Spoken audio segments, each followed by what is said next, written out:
Friends good morning అండి. Welcome back to my channel. అందరూ ఎలా ఉన్నారని నేనైతే చాలా చాలా చాలా బాగున్నాను. మీరు కూడా బాగుండాలని ఆశిస్తున్నాను. అందరూ బాగుండాలి, అందులో మనం ఉండాలని కోరుకుంటూ మీకు ఈరోజైతే మిద్దె తోటలో కొన్ని మొక్కలు పెంచుకుందాం అనుకుంటున్నాను. అయితే కొన్ని కుండీలలో మొక్కలు ఆల్రెడీ మొన్న పెట్టుకున్నాం కదా మనం, పచ్చిమిర్చి నారు, వంగ నారు, తర్వాత టమాటా నారు. కొన్ని మొక్కలు అయితే మంచిగా రాలేవన్నమాట, చచ్చిపోయినాయి. అప్పుడు మనము మళ్ళీ ఆ మొక్కలు, ఆ మట్టి ఉన్నటువంటి కుండీలు ఉంటాయి కదా, ఆ మట్టిని అయితే ఒకసారి మంచిగా ఆరబోసుకొని మళ్ళీ దీంట్లో కిచెన్ కంపోస్టు, ఎండటాకులు, కార్డ్బోర్డ్ ఇవన్నీ మిక్స్ చేసుకొని వేసుకున్నాం అనుకోండి, మొక్కలు అయితే హెల్తీగా వస్తాయి. మనం ఒక మొక్క తీసేసిన తర్వాత మళ్ళీ వెంటనే దాంట్లో మొక్క పెడితే దాంట్లో ఉన్నటువంటి పోషక విలువలు ఏమీ ఉండవు కదా, దానివల్ల మొక్కలు అయితే గ్రోత్ రాదు. అనుకుంటా ఉంటాం కదా, అబ్బా మొక్కలు కొత్తవి తీసుకొచ్చి పెట్టాం నర్సరీ నుండి, లేదంటే నారు తీసుకొచ్చి పెట్టాం కానీ మొక్కలు రావట్లేవు అని. దానికి రీజన్ ఏంటంటే మనము ఆ యొక్క మట్టిని మళ్ళీ కాసేపు ఎండబెట్టి, కాసేపు అంటే ఒకరోజు, ఇప్పుడు నేను మార్నింగ్ పెట్టేస్తున్నాను కదా, ఈవినింగ్ వరకు ఉంచేసి, వాన రాకపోతే బాగుండు, నేను పోసిన రోజు వాన కంపల్సరీ వస్తుంది, అందుకే కాసేపు పలుచగా పోసుకున్నాం అనుకోండి, 2-3 గంటల తర్వాత వాన వచ్చినా ఆ లోపల మట్టి డ్రై అయిపోతుంది. ఈ గులాబీ మొక్క అసలు పువ్వులు రావట్లేదు, చాలా రోజులు అవుతుంది, అందుకే తీసేసాను. ఆ కుండి ఖాళీ అయితేనైనా దాంట్లో ఇంకో మొక్క పెట్టుకోవచ్చు.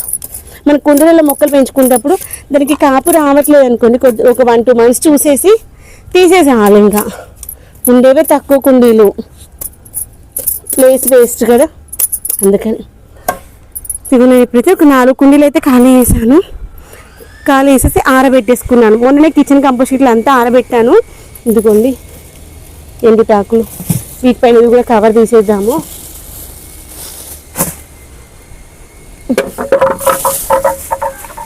ఇదిగోండి నీళ్ళు పోవద్దని కైట్ పెట్టేదానిపై. ఇదిగోండి ఇవన్నీ ఎండుటాకులు మంచిగా ఆరిపోనిద్దాము. దీంట్లో కూడా కిచెన్ వేస్ట్ ఉంది, దీన్ని కూడా ఎండబెట్టేసుకున్నాము. తీసేటప్పుడైతే వీడియో తీయడంలో ఎన్ని బల్లులు ఉన్నాయో ఫోన్ పక్కన పెట్టేసి మెల్లగా తీసేసి ఆరబెట్టేసుకొని ఆ టైర్స్ని కూడా మనము మొక్కలు పెట్టుకోవడానికి వాడుకుందాం అనుకుంటున్నాను. ఈ 2 రోజులైతే మనం మిద్దె తోటని చాలా అంటే చాలా వీలైనంతవరకు నీట్ అండ్ క్లీన్గా అయితే మార్చుకుందాం అనుకుంటున్నాను. చూద్దాం ఏమైతే. ఈరోజు రేపు టెంపుల్కి వెళ్ళేది కాబట్టి ఈరోజు మ్యాక్సిమం చేసుకొని రిమైనింగ్ మండే రోజు చేసుకుందాం. ఓకేనా ఫ్రెండ్స్?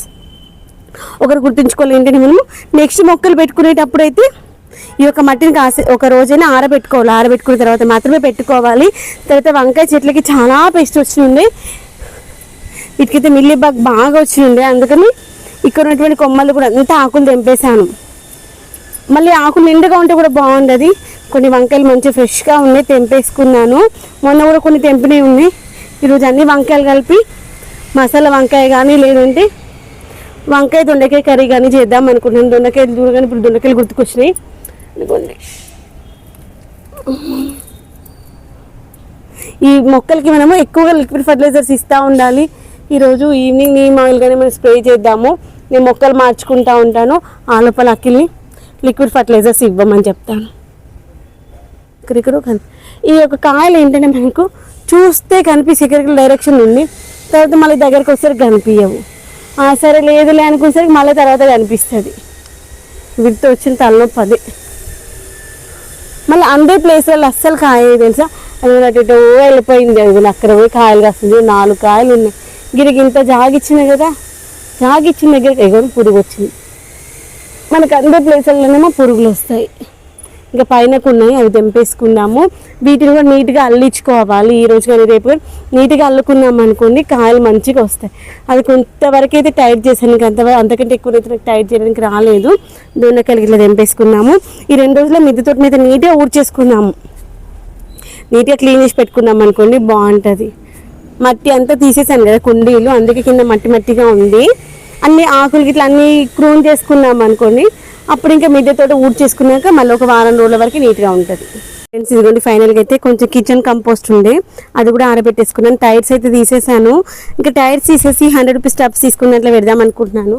నీట్గా ఉంటుంది, మనకు కూడా మెయింటెనెన్స్. వర్షం పడినప్పుడైనా ఎప్పుడైనా. ఇదిగోండి మట్టిని అయితే ఆరబెట్టుకున్న యాక్చువల్గా దీంట్లో అంతా కిచెన్ కంపోస్ట్ వేసి పెట్టాను.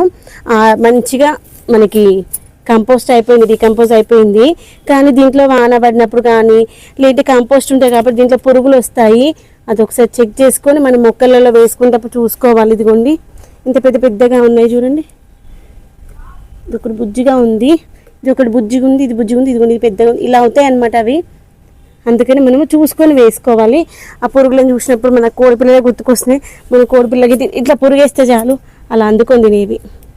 అందుకే నేచర్లో ప్రతిదీ ఉండాలి, దేని పని అది చేస్తూ ఉంటేనే అన్నీ బాగుంటాయి.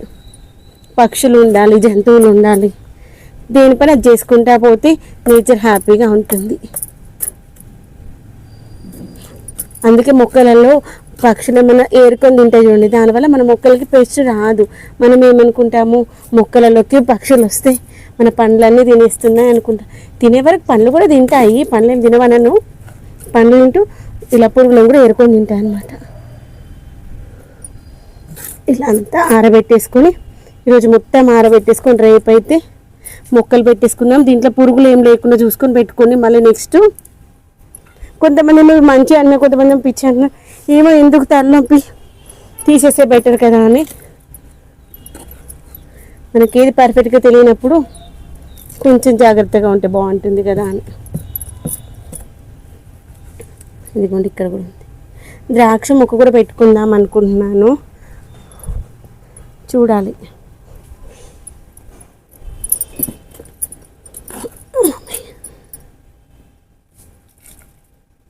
మంచి క్రీపర్స్ మొక్కలు మనము గ్రౌండ్లో పెట్టుకుంటే బాగుంటాయి అసలు. ద్రాక్ష మొక్క కావచ్చు, దాంతోపాటు ఒకటి షుగర్ ప్లాంట్ మొక్క ఉంటుంది, పేరు ఒక్కోసారి టైంకి గుర్తుకు రాదు, అది కూడా చాలా మంచి. అసలు భూమిలో పెడితే మస్తు కాయలు వస్తాయి. ఇక్కడ ఇంకొక పురుగు ఉంది.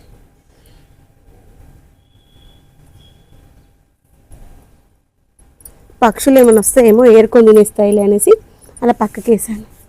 ఇట్లాంటి టైంలో రావు పక్షులు, వాటి ఫుడ్ పెట్టినప్పుడు.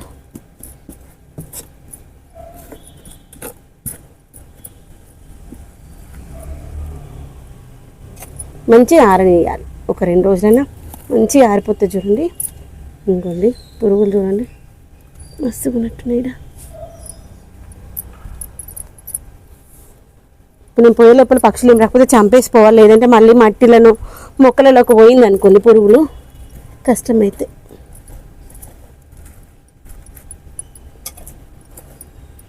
ఇలా మొత్తం అంతా తీసేసి ఆరబెట్టేసుకుందాం. ఒకసారి మళ్ళీ చెక్ చేసుకోండి, దీంట్లో ఏమైనా పురుగు ఉందా లేదా చెక్ చేసుకుని మట్టిని కొంచెం పల్చగా ఆరబెట్టుకుందాం అనుకోండి. ఒకవేళ వాన పడుతుందేమో అన్న టెన్షన్ ఉన్నా కానీ తొందరగా కొంచెం డ్రై అయిపోతుంది. ఒత్తుగా పెట్టుకుంటే అంత ఈజీగా డ్రై అవ్వదు. నాకు ఇది బాగా ఎక్స్పీరియన్స్. నేను మొక్కలకి మట్టి ఆరబెట్టుకున్న రోజు కంపల్సరీ వాన వస్తుంది. నేను మళ్ళీ మట్టి మొత్తం తొందర దెబ్బ మంచిగా సర్దేసి పెట్టిన తర్వాత అప్పుడు వాన ఎక్కడెక్కడ పోతుంది. ఇదిగోండి దీన్ని కూడా ఇంకొంచెం స్ప్లిట్ చేద్దాము.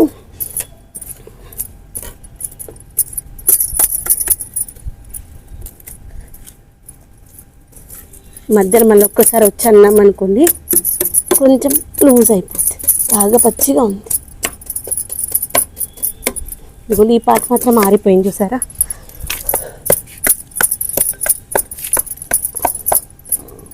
ఇలా అనేసి లూజ్ చేయండి. ఇది అసలు గులాబీ మొక్కల్ది మట్టి ఎంత లూజ్గా ఉంది చూడండి. ఇలా ఉండాలి మట్టి. మట్టిలో మనకి మొక్కలకు హామ్ చేసే ఏమైనా బ్యాక్టీరియా ఉంటే చచ్చిపోతుంది అనమాట. ఎక్కువగా వేరు పొడుపు వస్తుంది కదా, అలాంటి బ్యాక్టీరియా మట్టిలో ఉంటే మన మొక్కకి, ముఖ్యంగా టమాటా మొక్కలు, వంగ మొక్కలు వేర్లకి మొత్తం బొడిపలు వచ్చేస్తాయి. మనం ఇచ్చే ఫుడ్ అంతా అవే తీసుకుంటే మొక్కలు అసలు హెల్తీగా కావు. అందుకోసం మనం కూడా మట్టిని ఆరబెట్టుకోవాలి. Okay friends, bye.